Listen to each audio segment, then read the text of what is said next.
Vous connaissez peut-être l'application Yuka utilisée par plus d'1 million de personnes au Canada. Le principe, scanner un produit et savoir l'impact qu'il peut avoir sur sa santé. Un calcul est alors effectué par l'algorithme de l'application, apparaît ensuite un code couleur et une note sur 100 pour le produit. Et avec l'arrivée du beau temps, c'est le début des barbecues et des pique-niques gourmands. À Métro, ça leur demandait est-ce que c'est possible de se faire plaisir cet été en suivant les informations de cette application. Alors, il nous faut de la limonade. Ce qu'on a pu constater en allant comparer des prix d'aliments plutôt classiques d'un barbecue ou d'un pique-nique, c'est d'abord quelques surprises comme ce paquet de chips légèrement salé, soit un aliment bon pour notre santé selon l'application. Autre surprise, cette mayonnaise végétale sans gluten à laquelle a été attribuée une note de 0 sur 100 par Yuka, un produit qui se place donc derrière une marque de mayonnaise classique de premier prix avec un score légèrement plus élevé de 4 sur 100. Enfin, du côté des brochettes et des saucisses, celle à base de légumes l'emporte sur celle à la viande. Les saucisses hot dog classiques à bas prix seraient carrément à oublier. En suivant les conseils santé de l'application, voici de quoi devrait être composé le barbecue pique-nique du journal Métro en excluant les fruits et les légumes. Pour les chips, il faudrait plutôt se diriger vers les tortillas, donc des chips à base de maïs. Du côté viande, privilégier les saucisses végé, les brochettes de poulet pas trop grasses ou encore les burgers vegan. Le pain à hot dog est aussi considéré comme bon par l'application. Pour les sauces, privilégier la sauce ketchup classique. Pour les desserts, éviter les barres de glace chocolatée et favoriser les glaces à l'eau. Enfin, pour les boissons, aucune limonade ou soda ne semble être conseillée par l'application. Une bouteille d'eau pétillante aromatisée serait le bon choix à faire. Il faut aussi savoir que pour chaque article mal noté, l'application propose des alternatives aux produits, comme par exemple boire du kombucha à la place de la limonade, une boisson qui serait moins sucrée et donc moins calorique pour le corps. Mais alors avec ce genre d'application, est-ce qu'on ne risque pas de devenir un peu obsessif lorsqu'on va faire ses courses? C'est sûr qu'une application comme Yuka, ça a des côtés positifs, mais aussi des côtés négatifs. Moi, je suis moins dans le système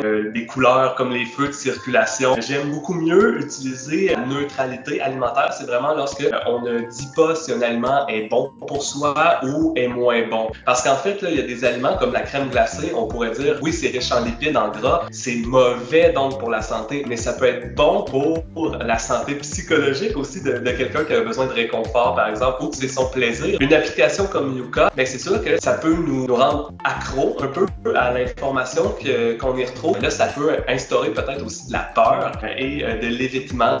Donc, on va éviter certaines catégories d'aliments et ça peut, à long terme, nous mener peut-être vers des traits qui vont correspondre à un trouble. Et le trouble alimentaire en question serait ici l'orthorexie, donc de vouloir toujours suivre en fait une alimentation qui va être bonne pour nous et l'atteinte de ces critères-là peut finalement mener à une obsession pour son alimentation, ce qui est malsain en soi. Le danger, en fait, c'est la fréquence de consommation de ces aliments-là, parce que si c'est régulier, c'est là que ça devient nocif pour la santé. Chaque personne aussi n'a pas le même point de départ par rapport à son alimentation. Donc, il y a des personnes, par exemple, qui vont être un petit peu plus instruites, qui vont pouvoir bien utiliser ces données-là pour faire un choix. C'est un outil de comparaison pour moi. Gardez toujours une place pour le plaisir, parce que sinon, ça peut virer rapidement là, en culpabilité alimentaire, en restriction, et c'est ça qu'on souhaite moins. Il ne me reste plus qu'à vous souhaiter un bon appétit.